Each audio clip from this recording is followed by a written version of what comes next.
بسم اللہ الرحمن الرحیم۔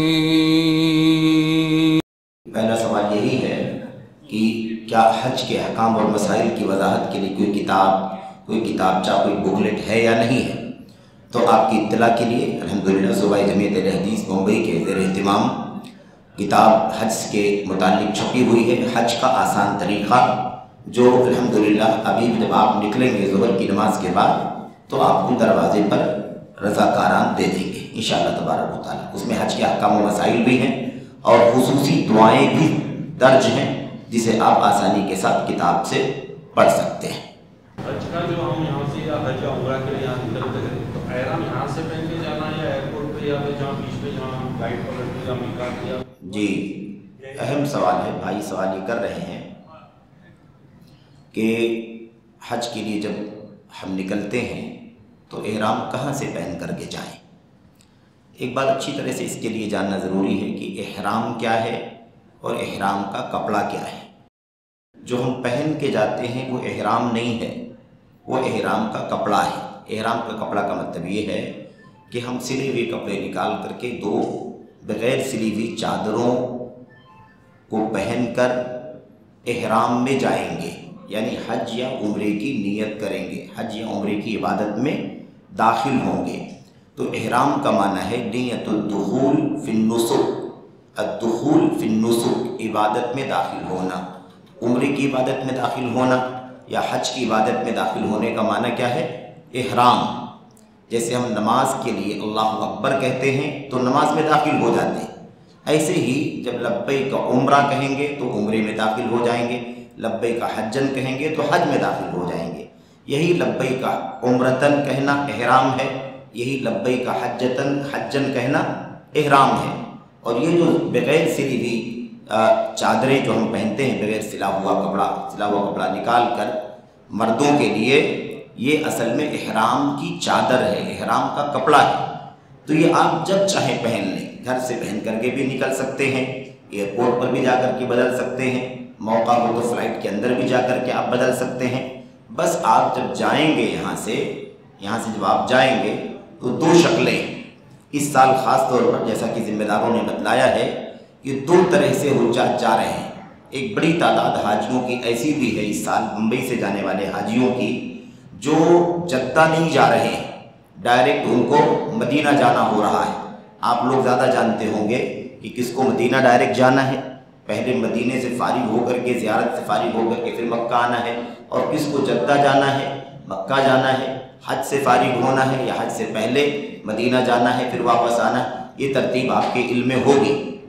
تو جو لوگ براہ راست جدہ جا رہے ہیں اور جدہ سے مکہ پہنچیں گے، انہیں ان کی فلائٹ میں ہی میقات آنے سے آدھا گھنٹہ پہلے اعلان کر کے بتایا جائے گا کہ آدھے گھنٹے کے بعد ہم میقات سے گزرنے والے ہیں۔ یاد رکھیں کہ میقات سے پہلے آپ کو لبیک عمرتن لبیک حجن کر لینا ہے۔ اگر آپ اس کیے بغیر اگر آپ آگے بڑھ جائیں گے تو آپ ایک حج کا واجب چھوڑنے والے بن جائیں گے، جس کی وجہ سے آپ پر دم لاگو ہوگا، یعنی کفارہ دینا ہوگا۔ تو یہ بات آپ یاد رکھیں۔ لیکن جو لوگ جن کی فلائٹیں ڈائریکٹ مدینے کی ہیں وہ اپنے اسی کپڑے میں جائیں گے، جو کپڑے آپ پہنتے ہیں اسی کپڑے میں آپ سیدھا مدینہ چلے جائیں گے، مدینے کے ہوٹل میں آپ جائیں گے، وہاں قیام کریں گے 8 دن 9 دن جو بھی آپ کا شیڈول ہوگا۔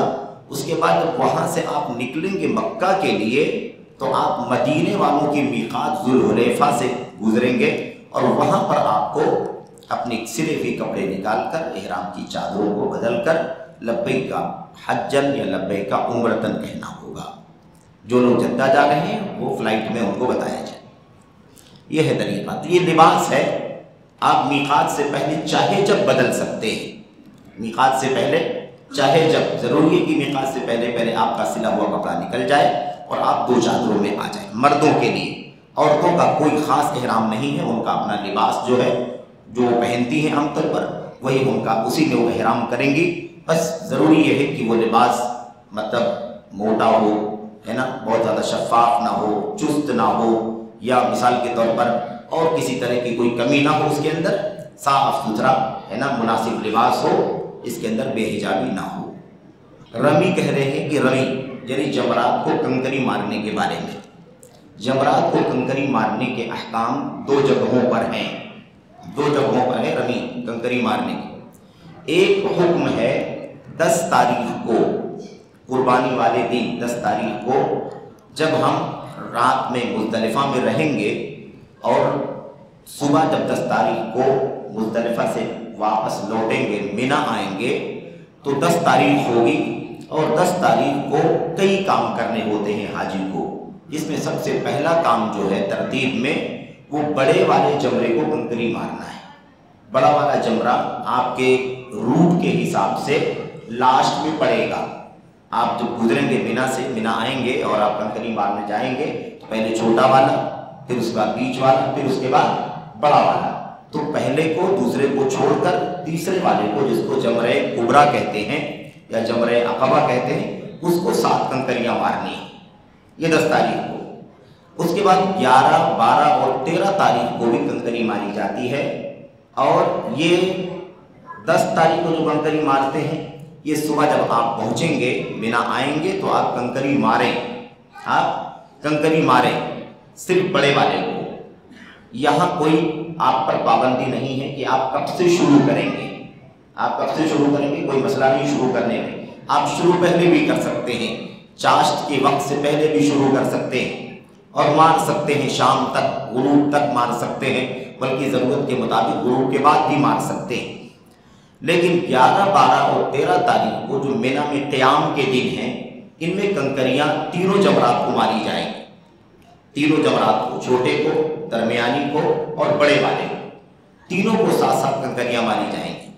طریقہ یہ ہوگا وقت کے اعتبار سے، وقت کے بارے میں خاص طور پر یاد رکھنا ہے کہ 11، 12، 13 کو کنکریاں زوال کے بعد ماری جائیں گی، سورج کے ڈھلنے کے بعد، ظہر کا جو ٹائم ہوتا ہے اذان کا وہاں کے حساب سے، اس کے بعد ہمیں اور آپ کو کنکری مارنی ہوگی۔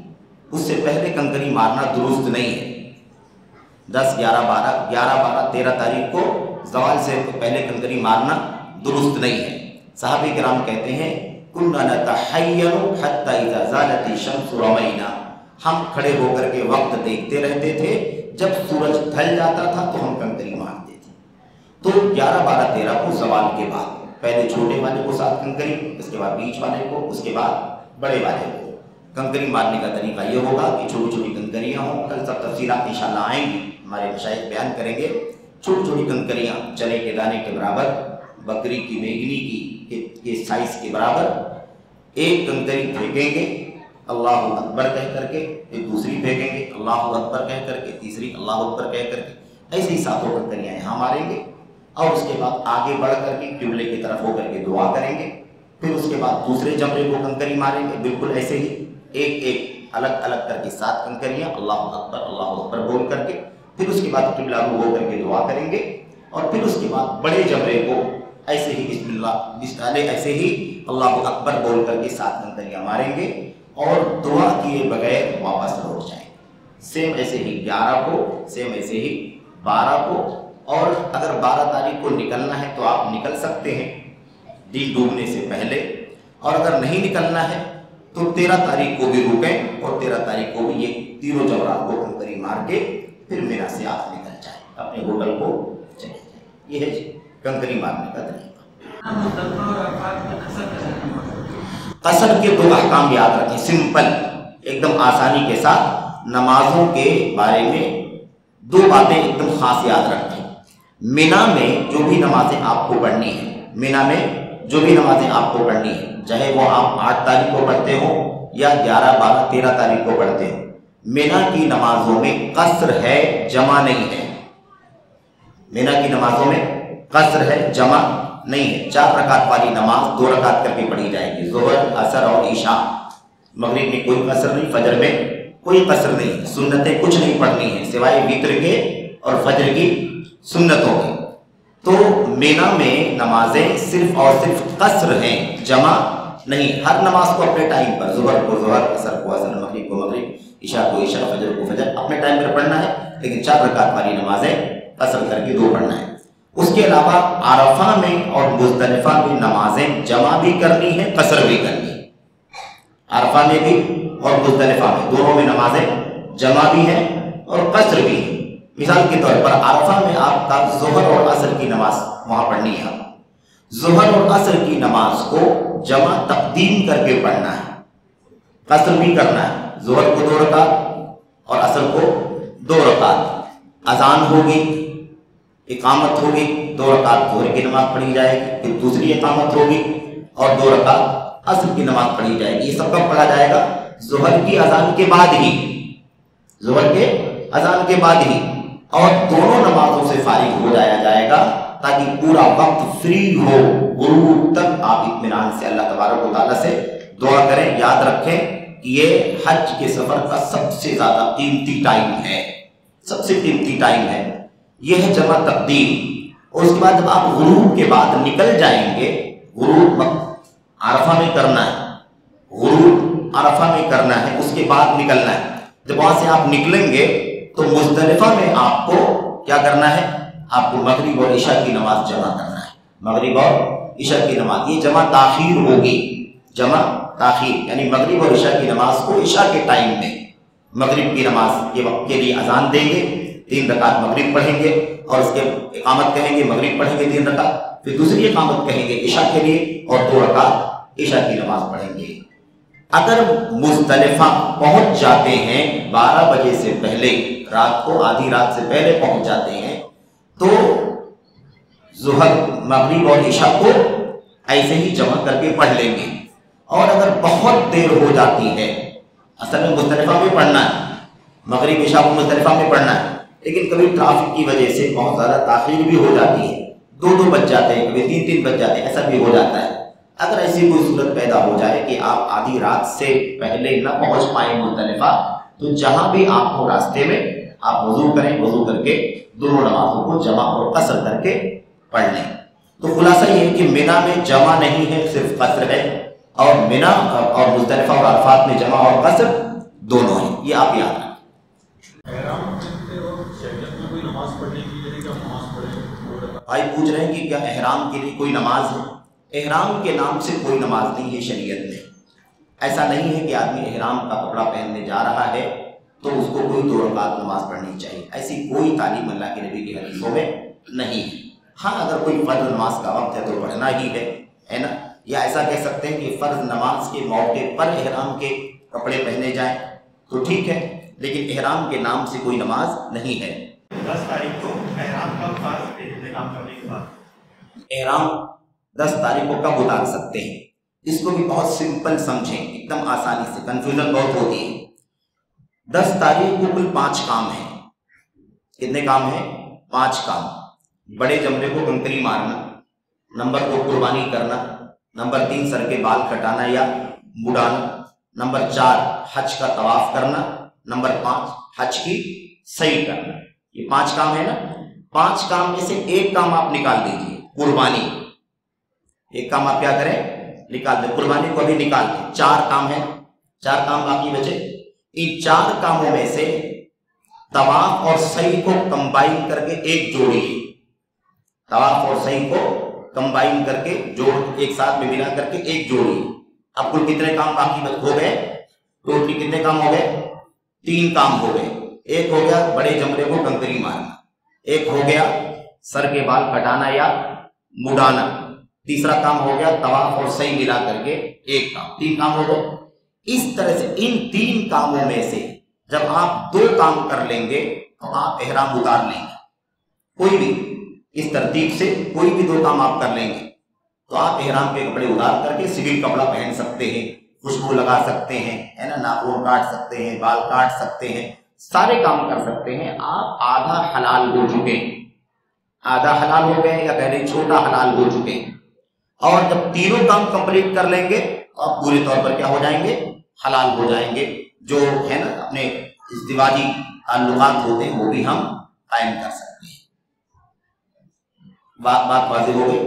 یہ تو اس طرح سے کل 3 کام اس طرح سے آپ کریں۔ قربانی کو آپ نکالیں، قربانی نکال کر الگ کریں، اور اس کے بعد بقیہ 4 کاموں کو 3 کام بنا لیں، طواف اور سعی کو 1 بنا لیں۔ اس طرح ان 3 کاموں میں سے 2 کام کر لیں گے تو آدھا حلال ہو جائیں گے، کوئی بھی 3 میں سے 2، اور جب پورے 3 کر لیں گے تو